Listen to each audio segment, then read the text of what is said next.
Lesson 1, The Fun They Had by Isaac Asimov.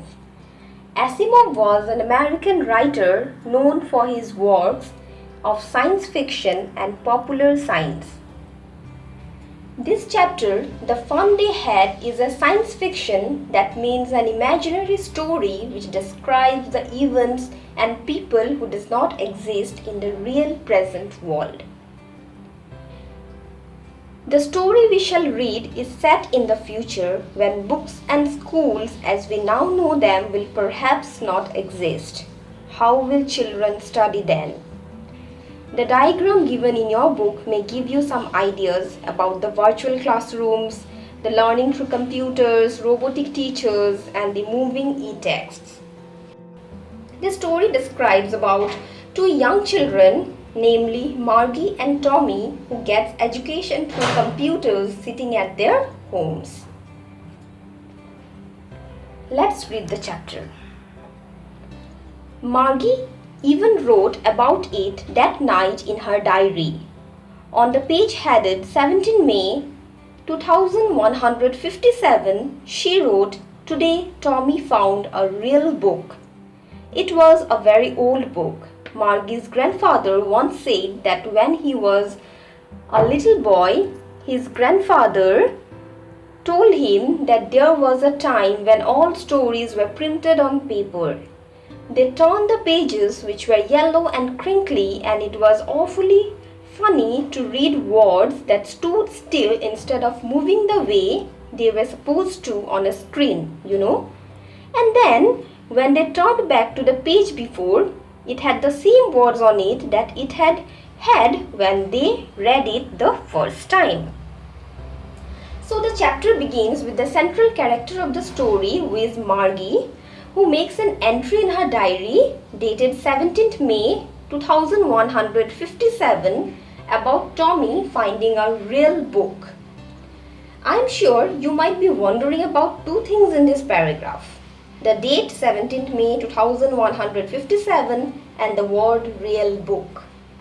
As I have already said, this story is set in the future, that is in the year 2157.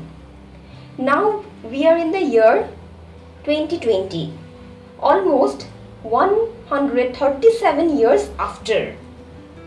And real book here means the hard copy of a book which we can hold with our hands, can flip the pages as per our convenience.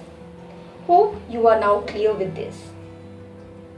Margie reminds of her grandfather who had once informed her of several hundred years ago when books were printed on paper and Margie's forefather, that means her grandfather's grandfather, could hold it into his hands while reading.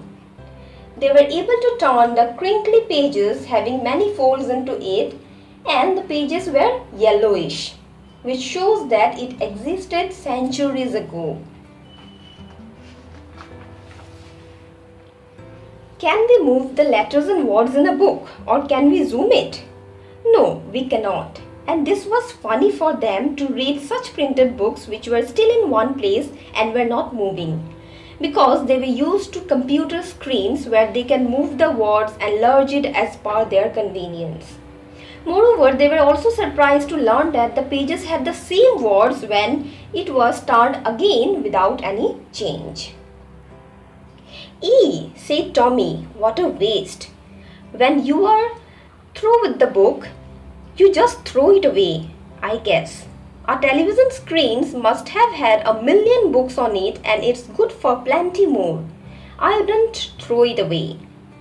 "Same with mine," said Margie. She was 11 and hadn't seen as many telebooks as Tommy had. He was 13. She said, "Where did you find it?" "In my house." He pointed without looking because he was busy reading in the attic. "What's it about?" "School." Margie's friend Tommy considers a book to be a total waste because he thinks that after reading a book it needs to be thrown away because it is of no use. He was happy with his computer screen which had lots of books stored into it, and there were provisions for adding more and more books. And the best part is that he need not throw his screen after reading. Margie agrees with Tommy. Tommy was of 13 years, whereas the age of Margie was 11 years. Therefore, she thinks that Tommy has seen many more telebooks, that means the online books available on a screen, in comparison to her. Margie was curious and thus inquired about the book as to where he found it, what was it about. Tommy hurriedly replied that he found it in the storeroom of his house and it was about school. Margie was scornful. School? What's there to write about school? I hate school.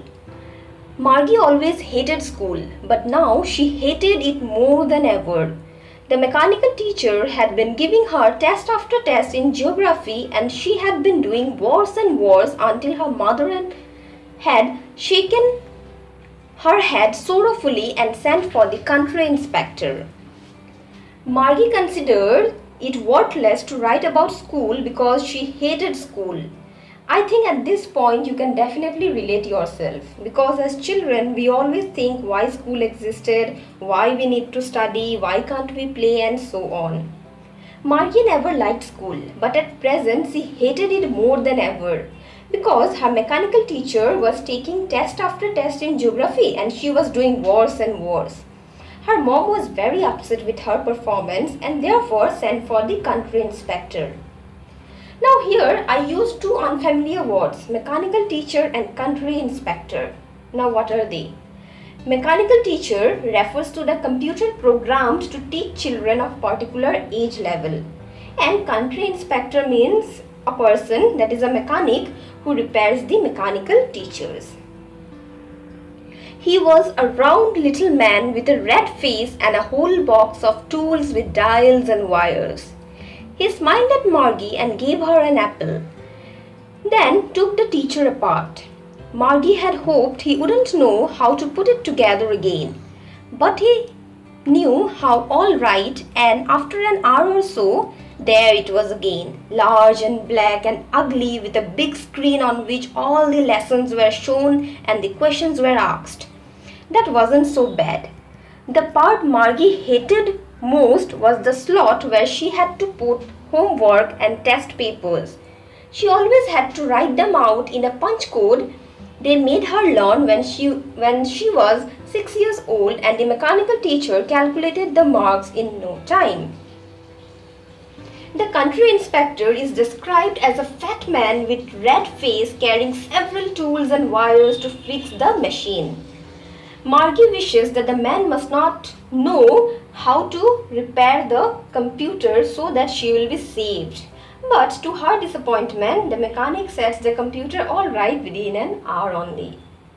The screen showed all the lessons once again. Margie mostly hated the slot, that is the space where she needs to put her homework and test papers written in a punch code, that is in a computing language. And her mechanical teacher calculates the marks instantly within fraction of seconds.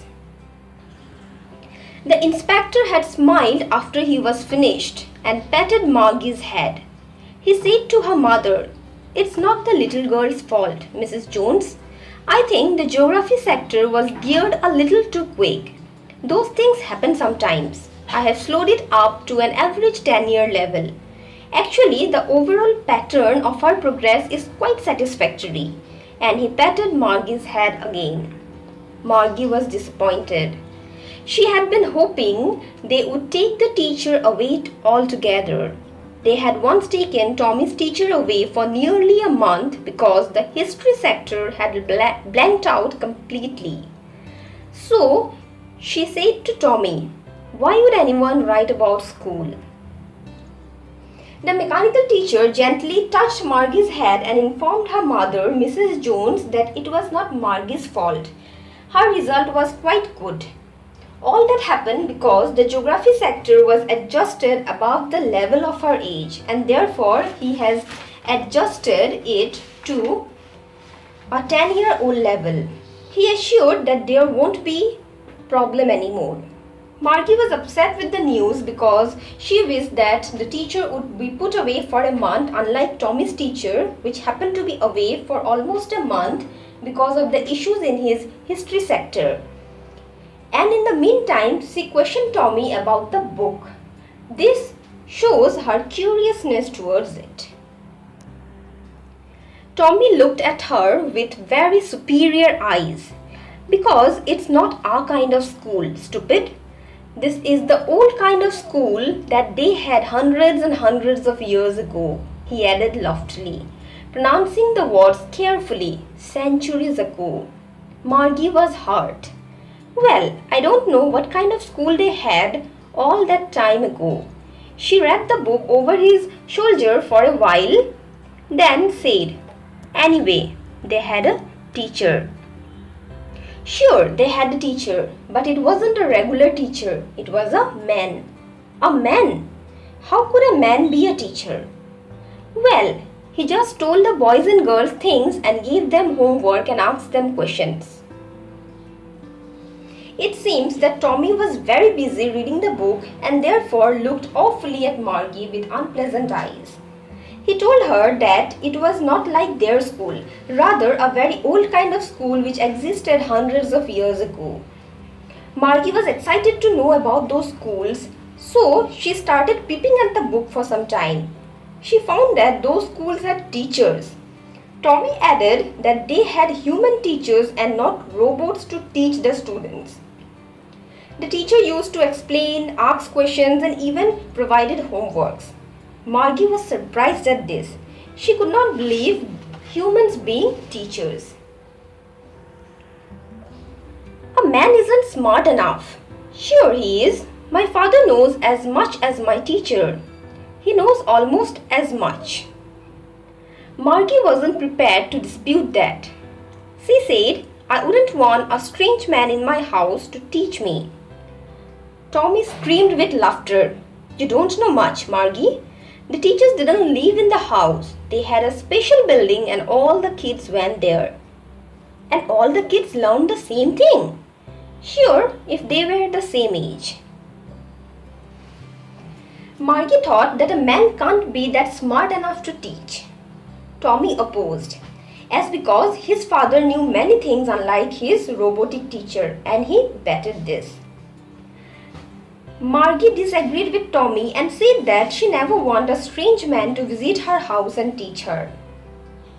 Hearing this, Tommy started laughing and told her that the teachers don't live in houses. Instead, they had special kind of buildings where all the kids gathered together and received education. The students of the same age group sat in the same room and learned together.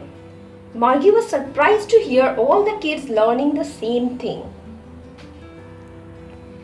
But my mother says a teacher has to be adjusted to fit the mind of each boy and girl it teaches, and that each kid has to be taught differently.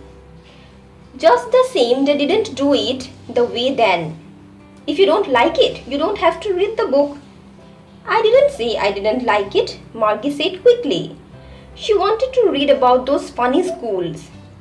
They weren't even half finished when Margie's mother called, Margie, school. Margie looked up. Not yet, Mama. Now, said Mrs. Jones, and it's probably time for Tommy too.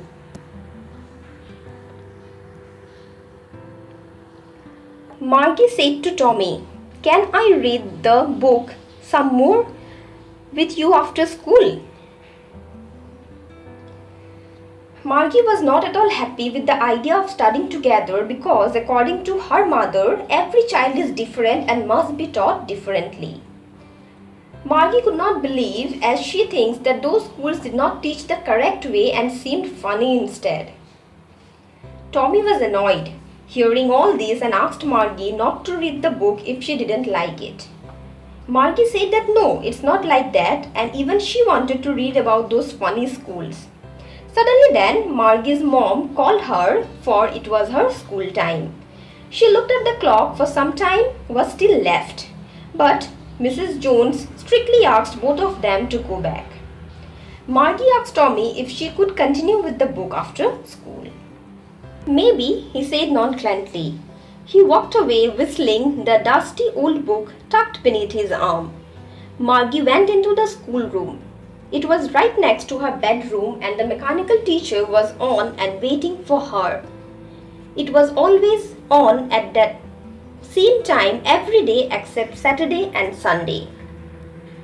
Because her mother said little girls learned better if they learned at regular hours.